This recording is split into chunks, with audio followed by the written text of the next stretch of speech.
Hi all, இது March 28 Friday. So இன்றைக்கான அருணோட morning breakfast அதுக்கப்புறம் லஞ்ச் என்ன செஞ்சாங்கன்னு பார்க்கலாம். கடந்த ஒரு 2 வாரமாக அருண் வீட்டில் சுத்தமாக சமைக்கவே இல்லை. நிறைய வேலை இருந்ததுன்னு சொல்லிட்டு மீட்டிங் போயிருந்தாங்க. அப்புறம் சைட் விசிட்டிங் சொல்லிட்டு சுத்தமாக சமைக்கவே இல்லை. ஹோட்டலில் தான் சாப்பிட்டுட்டே இருந்தாங்க. 2 வாரம்னா ஒரு 3 வாரத்துக்கு மேலேயே இருக்கும்.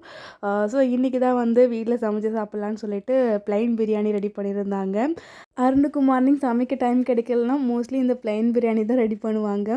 பிகாஸ் வீட்டில் இருக்கிற திங்ஸை வச்சு ரொம்ப குயிக்காக ரெடி பண்ணிடலாம். ஸோ மார்னிங் பிரேக்ஃபாஸ்ட்டுக்கு ரெடி பண்ணும்போதே லஞ்சு அதுக்கப்புறம் டின்னர் 3த்துக்கும் சேர்த்து ரெடி பண்ணிவிடுவாங்க. அந்த ஒன் டே ஃபுல்லாக இதை வச்சு மேனேஜ் பண்ணிப்பாங்க. கடைசியாக பிரியாணி செஞ்சு முடித்ததும் தயிர் ஊற்றுறதுக்கு வீட்டில் அருண்கிட்ட தயிர் இல்லை. ஸோ குடிக்கிறதுக்கு பட்டர் மில்க் வாங்கிட்டு வந்து வச்சுருந்தாங்க. ஸோ அதுலேருந்து 2 ஸ்பூன் ஊற்றி மேனேஜ் பண்ணிக்கிட்டாங்க. ஸோ அதுதான் கேஸ், கடைசியாக ஒரு 2 விசில் விட்டு எடுத்திங்கன்னா பிரியாணி ரெடி. ஸோ அருண் சாப்பிட்டு ஆஃபீஸ் கிளம்பிட்டாங்க. நெக்ஸ்ட் வீடியோவில் பார்க்கலாம். அது வரைக்கும் பாய்.